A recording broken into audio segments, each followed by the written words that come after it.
আসসালামু আলাইকুম ওয়া রাহমাতুল্লাহি ওয়া বারাকাতুহু।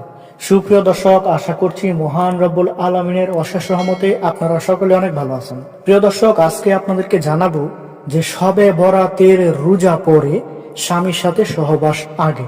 প্রিয় দর্শক, এই কথাটা আমি কেন বললাম, এই সম্পর্কে বিস্তারিত জানতে আমাদের ভিডিওটি আপনার সম্পূর্ণ দেখতে হবে। সম্পূর্ণ যদি না দেখেন তাহলে আপনি কিছুই বুঝবেন না, তাই সম্পূর্ণ ভিডিওটি দেখবেন। প্রিয় দর্শক, আমাদের সমাজে অনেক মানুষ আছে যারা কি করে স্বামীর কথা শুনে না, স্বামীর কথা না শুনে তারা বিভিন্ন ধরনের অহেতুক কাজ নিয়ে ব্যস্ত থাকে। যেরকম একজন মহিলা এসে বলল যে রাতে আমার সাথে তোমাকে একটা মাহফিলে যেতে হবে। তখন কি করে ওই মহিলাটি স্বামীর কথা না শুনে স্বামীর অবাধ্য হয়ে ওই মহিলার সাথে মাহফিল শুনতে চলে যায়। এটা কিন্তু একেবারেই ঠিক নয়, কারণ মাহফিলে যাওয়াটা আপনার জন্য ফরজ নয়। আপনার জন্য ফরজ হচ্ছে স্বামীর কথা শোনা, স্বামীর বাধ্য থাকা। স্বামীকে অসন্তুষ্ট রেখে স্বামীর অবাধ্য হয়ে আপনি যা কিছু করেন না কেন, আপনি দুনিয়া এবং আখিরাতে শাস্তির মুখোমুখি হবেন এই কাজের কারণে। আর শবে বরাতের রোজার কথা আমি কেন বললাম, তো দেখুন, আমি আপনাকে বলছি না যে শবে বরাতের রোজা আপনি রাখবেন না।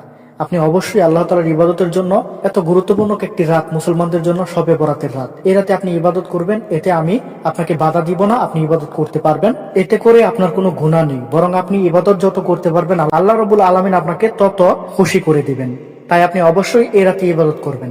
তবে একটি বিষয় অবশ্যই মনে রাখবেন, ইবাদত করবেন ঠিক আছে, তবে স্বামীর কথা শুনতে হবে। স্বামীর কথার অবাধ্য করে আপনি যদি এই রাতে স্বামীকে অসন্তুষ্ট করে যদি এরকম নফল ইবাদতে আপনি মগ্ন থাকেন, তাহলে আপনার জন্য সেটা হবে অনেক বড় গুনাহের কাজ। কারণ শবে বরাতের রোজা হচ্ছে নফল ইবাদত।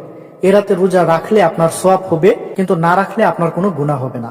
তবে শবে বরাতের রাতে যদি স্বামী আপনাকে ডাকে, তাহলে স্বামীর কথা অবশ্যই আপনার শুনতে হবে, স্বামীর সাথে অবশ্যই আপনাকে সহবাস করতে হবে। কারণ রাসূলুল্লাহ সাল্লাল্লাহু আলাইহি সাল্লাম বলেছেন, স্বামী যদি কোনো মহিলাকে ডাকে, তাহলে ওই নারী যদি রুটি বানানোর কাজেও ব্যস্ত থাকে, রান্না বান্নার কাজেও যদি সে ব্যস্ত থাকে, তাহলে স্বামীর ডাকে আগে তাকে সাড়া দিতে হবে। তাই এ থেকেই বোঝা যায় যে স্বামীর ডাকে সাড়া দেওয়া একজন স্ত্রীর জন্য কত বড় একটি কাজ। তাই অবশ্যই স্বামীকে সন্তুষ্ট রেখে তারপর আপনাকে নফল ইবাদত গুলো করতে হবে।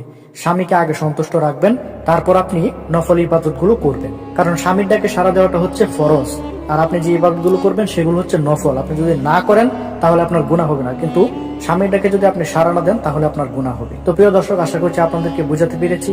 ভিডিওটি ভালো লাগলে অবশ্যই একটি লাইক করবেন এবং আমাদের চ্যানেলে নতুন হয়ে থাকলে অবশ্যই সাবস্ক্রাইব করবেন। আসসালামু আলাইকুম। আল্লাহ।